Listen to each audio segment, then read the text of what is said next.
AllTrails is one of the best hiking apps you can use to plan your adventures. I've used it for years in different epic corners of the globe. But there is a big difference between how novices use this app versus top-tier, well-versed explorers. And today I'm going to map out the hacks on how to make the most out of this app. Because the worst thing that can happen is when you have an epic hiking adventure planned, you open up the app, pick a trail that looks good to you, and then you find yourself in a queue of tourists or in trail conditions that you weren't planning for or whether you didn't expect. So in this episode, I'm going to break down everything you need to know about this app to use AllTrails like a pro. Let's go. Hey, and welcome to today's episode of Explore This. I'm your host, Jen Ahana, where I love taking you to the hidden gems where the crowds don't go. But in this episode, I'm going to be showing you how to find those hidden gems in using one of my most favorite apps in AllTrails. Now, before we get into the hacks, I want to break down for you something really awesome about AllTrails. Depending upon your level of hiking experience and desire, there are 3 different levels of AllTrails membership. You can absolutely try it out for free, start with the base level, and then you can move on up to their plus and peak levels. Now, why that's important to know is that depending upon the level of features that you need, every hack that I'm going to show you is going to be available on a different level of membership. So let's get to it with hack number 1. Most people don't even realize that this feature is a part of AllTrails, and it is going to change the game when you head onto the trails to use it next. Hack number 1 is to use the overlays. Typically, when I've used AllTrails, I'll open up the trails, I'll pull up the map, I'll look at the standard terrain map that they offer, download it to my phone so I have it for offline access, and figure I'm good to go. But the problem is, you don't know if you're going to be stuck out in bad conditions. You have no idea what the trail conditions are like. If weather has come in before you've gone out onto the trail, you have absolutely no idea what to expect. You're just hoping that based on the map, that you're going to have a good sense of the terrain and getting an awesome epic adventure. The overlays are the game changer. So I want to show you how these work. If you pull up the AllTrails view and you're going to see the overall base map for a trail, what you're going to want to do is you're going to want to click on this feature in the upper right-hand corner that basically shows a stack, which is all the different layers of maps that are available. Now, it's always going to start off with the default AllTrails extensive trail and terrain map. That's great as a baseline, but it's also a novice move.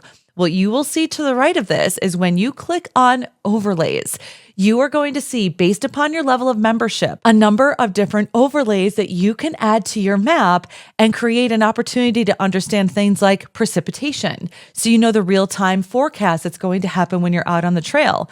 You're going to understand things like temperature, which is really important when you're going to be going through a huge level of elevation, so you can understand how many layers and how much clothing do you actually need to bring with you. You can do things like snow depth. If it's a good snow season and you love winter hiking, this is a game changer. So what happens is when you click on any of these overlays, what it'll basically do is it'll actually create an overlay over the existing terrain map. So you have an opportunity to make sure, are there any trail conditions that you need to know that you weren't aware of before? Hack number 2, use reviews like an explorer, not a tourist. You cannot look at AllTrails reviews like you would look at restaurant reviews on Google Maps. When you're trying to find the right trail, this is not just about finding the best one with 5 stars. Explorers don't care about opinions, they care about the conditions. What are you going to be getting yourself into when you're out there? And the reviews will tell you everything that you need to know if you know what to look out for. Here's what I always look at before going out on an adventure. You want to make sure that you look at the newest reviews, the most recent. I don't care about the most popular ones. It's great to hear if people love something or have beautiful photos. I want to know what the conditions are going to be like right now, so I have a clear sense in real time. What else I look for is, what is the terrain doing? What are reviewers saying about the conditions? Are they talking about things like loose rock, rockfall, mud, snow, unexpected patches of ice, areas that involve scrambles, being overgrown, where there's washouts? Those words are going to be more important than whatever the rating is on the trail, because it's going to give you a sense of what lies ahead for you. The next thing I look at is water, mud, and snow updates. Now, this is really important, especially if you're doing things like shoulder season hiking up in the mountains, where it's at in between. Is it going to be rain? Is it going to be snow? It's also really important in areas where, let's say, you have a lot of river crossings like the highlands of Iceland, and you need to get a sense of what the water depth is like. Or in the southern parts of Utah, where there can be flash floods and slot canyons. All of these things are critical to know. You may want to rappel in a slot canyon and thinking you're just going to be traversing through mud, and come to find out it's actually a foot of water inside at the depth that you weren't planning for. Another thing to look at is who wrote the review. Look, everyone using AllTrails, we're kindred spirits, but we all look at trails differently. Someone may look at a flat trail with less than 500 feet of elevation gain and call it hard. Some people may say that class 3 scrambling is fun. So you need to figure out as you're reading the reviews, does this person tend to match your level, your skill set? Maybe even look at some other adventures that they've reviewed to make sure that their perception of an adventure is going to be pretty similar to yours. Next is to look at the photos. We all know that there is a difference between what we see and the actual reality. The prettiest photos are really nice to see, but there have been more adventures than I can count where it has not been postcard picture perfect. Look at the recent videos. What are the cloud conditions like? What's the vegetation like? What's the forest like? The terrain? All of those things make a difference because as much as it is a discipline to not have too many expectations going into an adventure, it's also really important to be informed and have a sense of what you're going to be seeing and experiencing when you're out there. Hack number 3, waypoints are your best friend, and most people completely ignore them.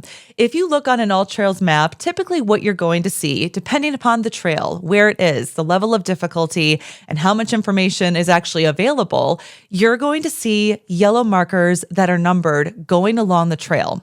Now, a lot of times people think that waypoints are mainly just visual things, features like bridges, cool things to see, beautiful viewpoints. And at first, when I use the viewpoints, that's exactly what I thought they were. So to be honest, I kind of ignored them until 2 things happened. First, I'm on a trail hiking Lower Calf Creek Falls in Escalante, Utah. By no means difficult, relatively flat trail, really gentle elevation gain. But along the trail are petroglyphs. And I'm not talking about petroglyphs that you see right along the rocks that you're walking by. No. I am talking petroglyphs that are literally across the valley, and they are so huge. They must be 10 to 20 feet high. But if you do not know when to stop and when to look, you could be so focused on the trail ahead of you. Have you ever been on a trail and have found that you have spent so much of your time just looking down at the terrain to get the right footing and realized you haven't stood up and looked around? That's what I'm talking about. If you don't know the waypoints, you could be going past some of the most gorgeous terrain that you have no idea even existed. And I was so grateful because on that Lower Calf Creek fall, if I didn't stop, pause, look to the right across the valley, I would have missed these 3 beautiful, epically sized petroglyphs that honestly I found to be my favorite part of the trail, even over the waterfall. Now, more importantly, waypoints can be invaluable if you need a couple of things: a place to rest, get basic necessities, or worst case scenario, you get into trouble and you find yourself in either conditions where you need to bail, or the weather instantly changes, or the terrain instantly changes. All of these things you've got to be aware of. I'll give you an example of this. While backpacking in the Uintas on the way to Red Castle, you are naturally following a river all the way up to a lake, but a lot of times that river can be significantly further away, a couple hundred yards. And if you're carrying 40 to 50 pounds on your pack, the last thing you want to be doing is walking with that pack longer than you have to. So the waypoints can show you things like where to get water. Where is it forested so you can get some shade to get a break from high altitude sun? Where are there places like campgrounds so you naturally have a sense of where's a good place to rest, recoup, or even spend the night?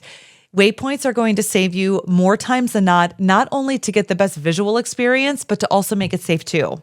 Hack 4 is my favorite, and you can use filters to find the hidden gems, meaning you can use AllTrails to actually find specific locations where the trail traffic is minimal. I'm freaking out about this feature, and I got to break it down for you. I'm going to show you one of the most popular locations for people to hike. They also happen to be one of the most popular locations on this show, the Dolomites of Italy. This region can be known for queues of hikers that can make it very difficult for you to get the photo ops and scenic views you were expecting. But here's what you can do to circumvent that, so long as you're not attached to always having to see what's the biggest, most iconic places to go. Check out the map. When you type in a location on AllTrails, what you're going to do is you're going to go to the overall general map of the area, and you're going to click on Explore More Trails. Now, this feature that I am about to show you is an advanced feature. After you've clicked on the map and once you see the location, it is going to show you some of the most popular trails. In this instance, as an example, when we're looking at the Dolomiti, one of the most popular trails is 𝗙𝗫𝗍. You've got to go. Everyone does, but it's absolutely worth it. But here's the reason why I absolutely have the AllTrails Peak membership is because of this one feature.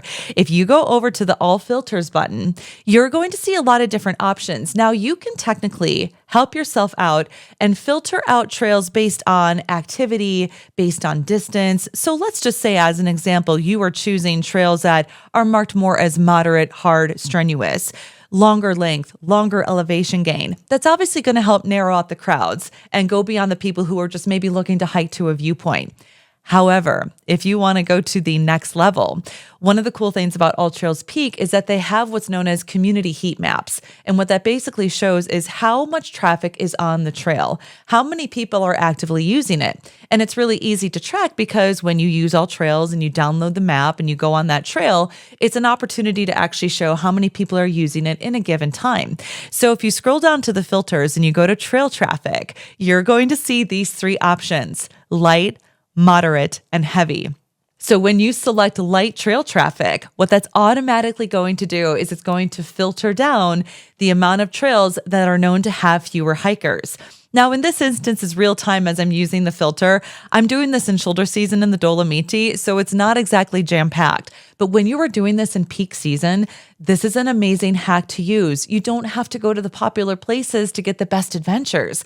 More often than not, some of my most favorite things have been absolutely going where the crowds don't go. You're going to absolutely love this feature. So if you implement all of these hacks, you can consider yourself an AllTrails expert. Now, what I've laid out for you below is you're going to see the different options for AllTrails, the different membership options. If there's any special discounts or promotions that they're currently offering, all of that's going to be in the description, as well as in the pinned comment at the top. So you could take an opportunity to, one, try out AllTrails if you haven't used it yet for your hiking adventure. You're going to get hooked. Or two, if you already have AllTrails, you might want to consider upgrading your membership to get those added features. Or now you just purely have an opportunity to really maximize on your use of this. And if you're looking to check out how I use AllTrails on some of my most epic adventures, check out what I have over here for you to watch next. I'm your host, Jen Ahana. Great to have you here on this epic behind the scenes adventure with me. I'll see you out there.